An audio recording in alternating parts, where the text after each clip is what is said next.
I'm going to at least show you the first couple of layers for this, and then I'll finish the rest of it on off camera, as they say. I want a cool kind of silver. Like, I'll show you. This is basically what I'm going to do. Ta-da! I'm going to do that kind of silver. It's just a nice cold kind of almost a pewter, but not quite. Let's see, there we go. Make sure I'm back on screen. There we go. And that's kind of what I'm after. So I got black. I got a Prisma white. I have a cold gray 4. I have a cold gray 2. And for a bit of warmth and depth in the shadows, I have walnut brown. This is probably one of the best colors you could get. If you're just going to buy like a few open stock, this walnut brown, as you saw when I used it over here in the gold, is one of the most versatile colors you could have. So that's an essential color as far as I'm concerned. You can see mine's gotten a little small. I'm going to have to replace it in a few months, I guess. These nice thing about the Faber Polys is that they last a long time. They don't go as quickly as the soft wax pencils do. So, first of all, what I'm going to do for the base layer is I'm going to do a light pressure addition of the white in the highlighted areas. Just use a light layer. Don't push really hard. With prismas, you should never push really hard, but especially the white, it's like extra soft. So you really just want to use a light hand. And I'm just kind of going in the highlighted areas a little bit to get that base down.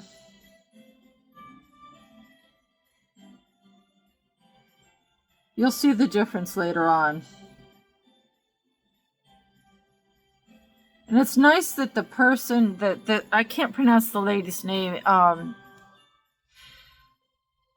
sorry. I wish I could. But I'll put the name and the author's name in the description. I can't do live links, unfortunately. I don't have enough subscribers yet. But in my community tabs, there is a post about what you would like to see me color from Rooms of Wonder, which I just came out and I just got. Well, I mean, it came out in the beginning of October. I didn't get it until like the end of October. So annoying.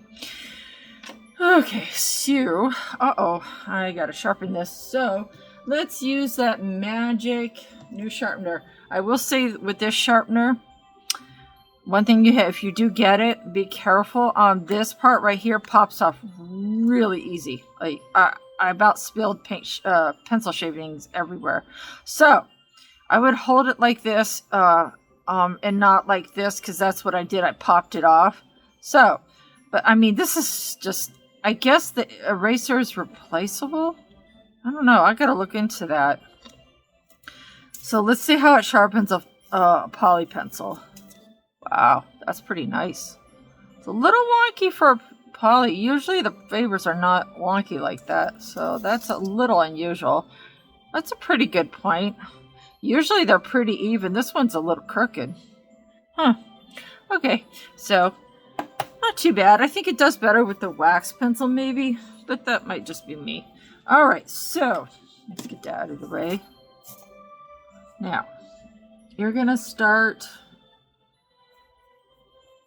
not quite to the full end, but close to. And that's why I wanted to erase my bits of deer that had gotten onto it, because I wasn't sure how it would affect it. I mean, you can go, I guess you can go to the outer edge, but I wouldn't go too hard with it. Like, just go gentle. Honestly, with polys and wax pencils, it really is better to just use a light hand and build up your layers, especially with the polys, because, you know, as I said earlier, you'll have that mark where it's going to look weird. And it looks like I'm zigzagging back and forth, and I'm just coloring this way and then this way a little bit faster. Let me make sure y'all are still on camera. Okay, good. I have to admit to being a little jealous of folks that like have a you know, a nice camera and, you know, all this other jazz. I can't get a mic to work with my computer setup. I've tried multiple different kinds and I just can't get anything to work. So I just, for now, I'm using my phone. You know, kind of is what it is. I'm not a computer tech person. And for some reason, it just, we even tried getting a new soundboard and we cannot get it to, well, after we replaced the soundboard, we got it to recognize one of them, but it still doesn't quite work right. So, I don't know. I guess one of these days I'll figure it out, but I hope until then you guys will bear with me till I get it figured out. I know it probably sounds a little weird. Sorry. But I like making videos, it's fun. So now that I've got a nice little layer of that down, I'm going to bring in my darker color, which is the Cold Gray 4.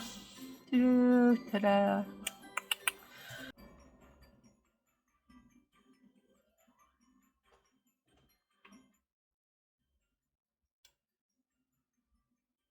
Now, with this also, you really do want to, as you can go a little heavier on the outside, but as you go in toward the lightest area, you really do want to use a light touch. Because that's how you'll get that gradient. And this is like just the first layer.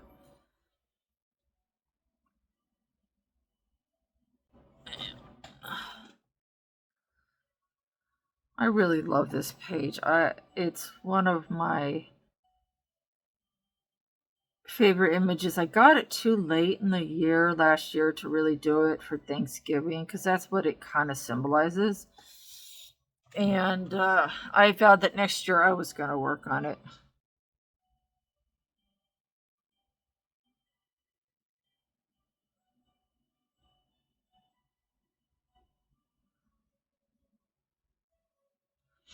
Yeah, in order to keep that rounded shape, and it's also not just rounded in terms of, you know, this way, but it's also rounded vertically in a sense. So, you know, you have to be mindful of that when you're putting your shadows, which is what I'm starting to do.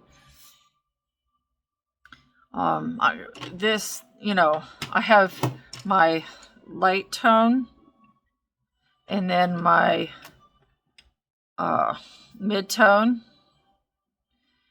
and this is another, it's mid-dark, and then the black and the walnut brown will be my dark tones, the black obviously being the darkest.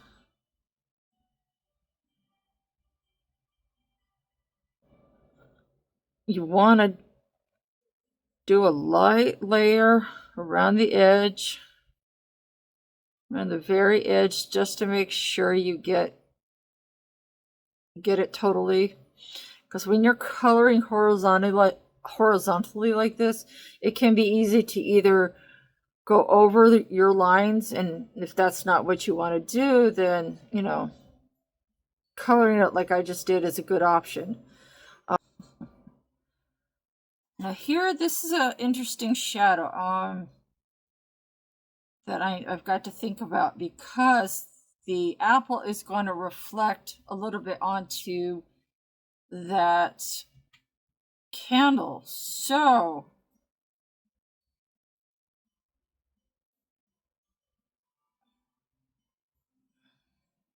I have to consider what I'm going to do for a shadow there. All right, so I have decided that I'm going to use a little Caput Mortem Violet. This apple is going to cast a shadow because of the way my light is. It's not going to be a heavy shadow, but it's going to be kind of, because the light is coming down this way. So it's going to probably be somewhere like this. So what I'm going to do is just put it right here, very lightly. Just a little bit above the width of the apple, so the height of the apple, excuse me. So, say my apple kind of comes to about here. I'm going to go up just a little bit. You know, and actually this Caput Mortem would have been good on the deer too. Huh, I'm gonna have to add a little more, add a little of this into that deer. So, just a little bit, just just to add that little reflective light, shadow kind of thing. Not cast shadow, reflective light. Oh, that looks actually really good. I like that. Yeah. And it just kind of adds that warmth from the apple. So, having did that, let's move on. I like that. Now, this is the warmth that I'm only adding in the deepest areas, like right around here. I'm not going to add it all over. It's basically just like in the areas where it's curved the most. And right in here where the apple is. Because I cooled the silver down a little bit too much, so I'm going to warm it back up a little. And I'm going to go in here with the walnut brown because it's a darker area. But when I color this pine cone, and I will probably use some of this walnut brown in the shadow areas. So that'll go really nicely.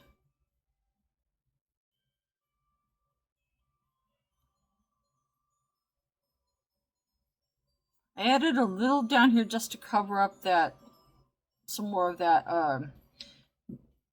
Now, I am doing a little bit of this up here because A, it curves a lot, and B, because of the deer.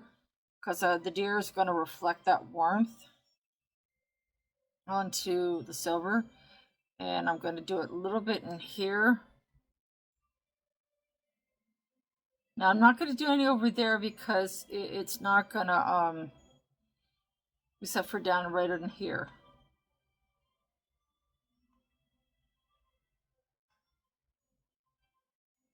Well, I might just a little right here, actually. I take that back. Just a very little bit on the, right under that lip of the candle holder. And right up on the top right here. Because the candle is going to reflect some of that, so you might want a little bit. There. Just a little though. Now I'm going to add some more of this white back in. Yep, there we go. I'm going to add a little more of that white back in.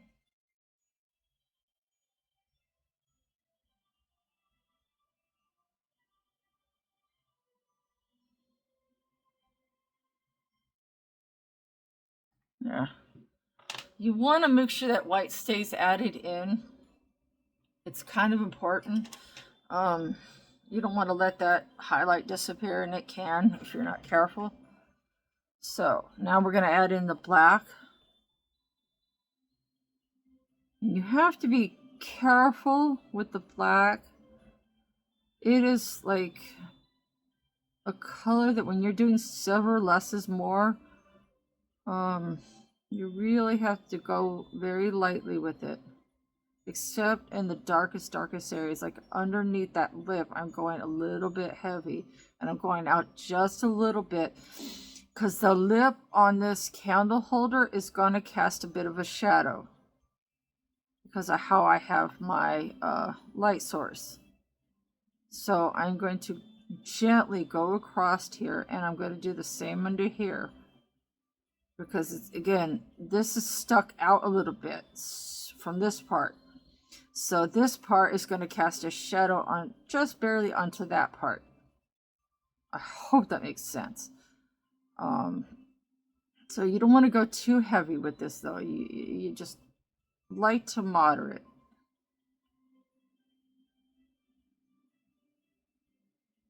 Because if you go too heavy with the black, it can ruin your picture if you're not careful.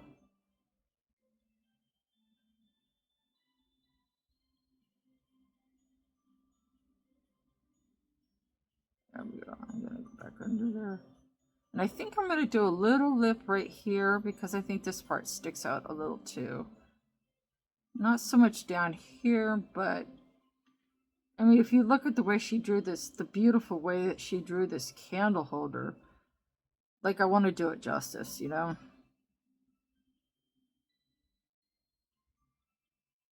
And this part right here where my pencil is, this part sticks up a little bit. So I'm going to put a shadow onto that, just because I want it to look a little flat.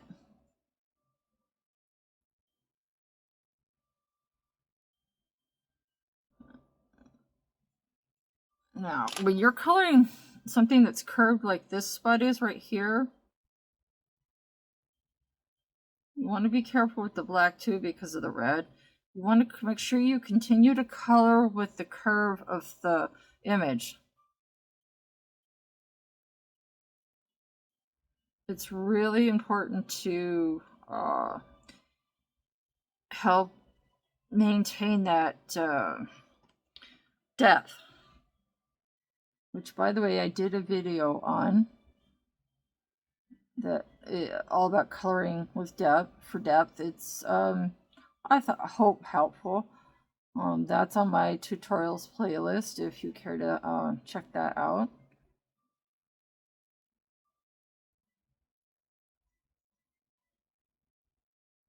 You see that I'm just going very lightly with this. I might go back over a couple spots, but I'm not being heavy-handed with the black. You do not want to be heavy-handed with it anywheres.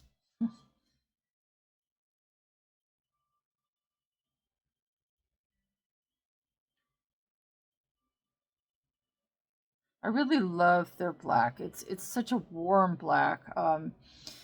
So that's a whole nother video, though. Blacks are not all created equal. Neither are whites. They are not all created equal. Some are definitely warmer and cooler than others. This black is a little on the warm side, which it works. Even though I want a cooler silver, it works because I cool it down with the grays, so it works.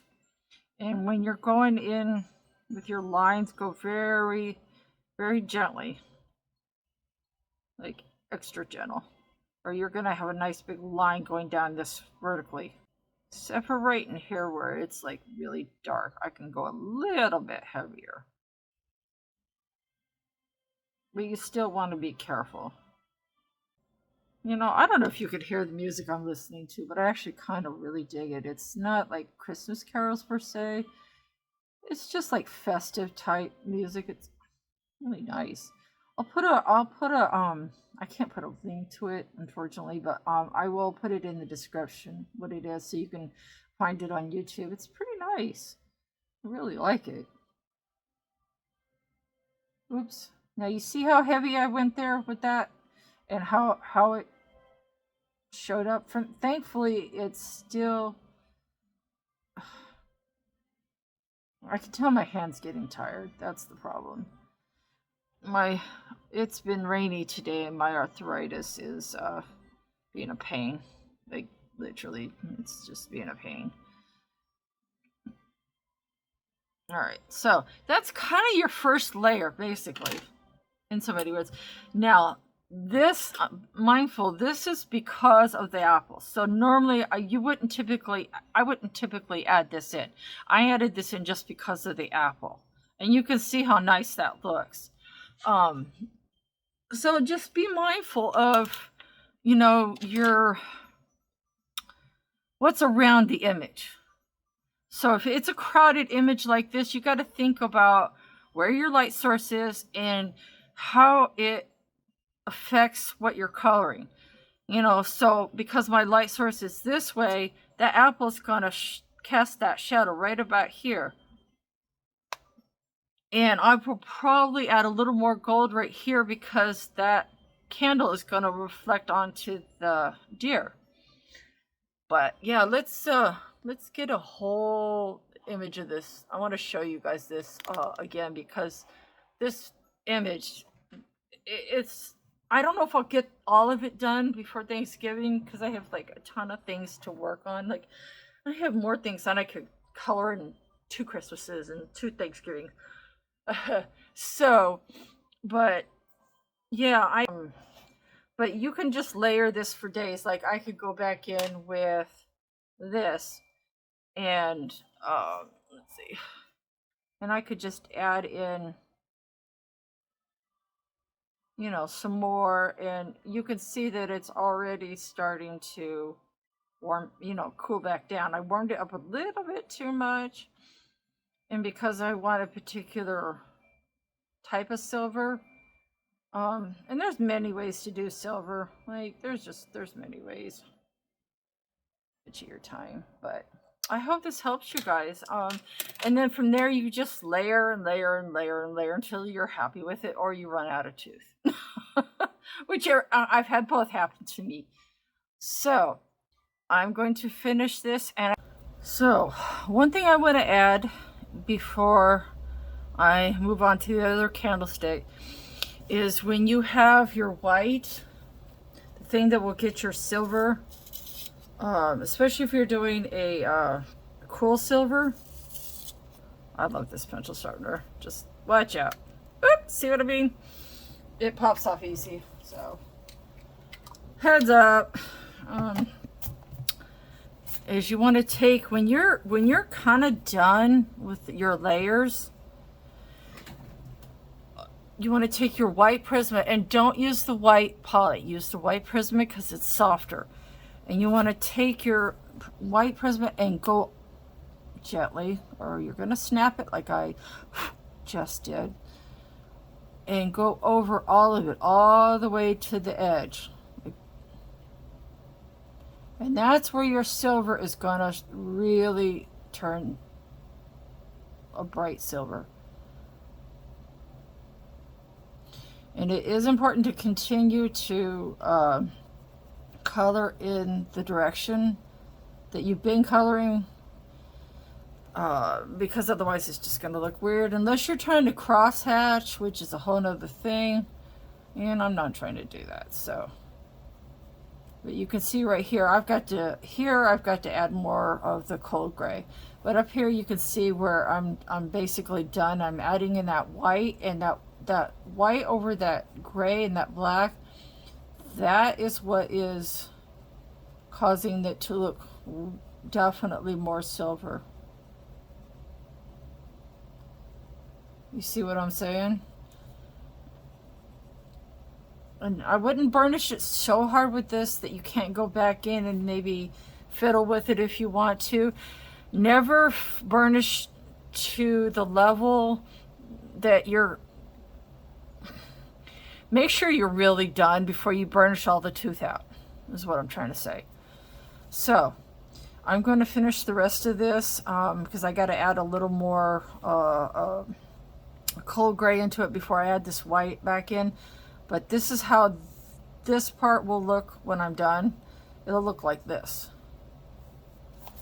So I hope that helps you guys a little bit. But you know, happy holidays will work. Bye.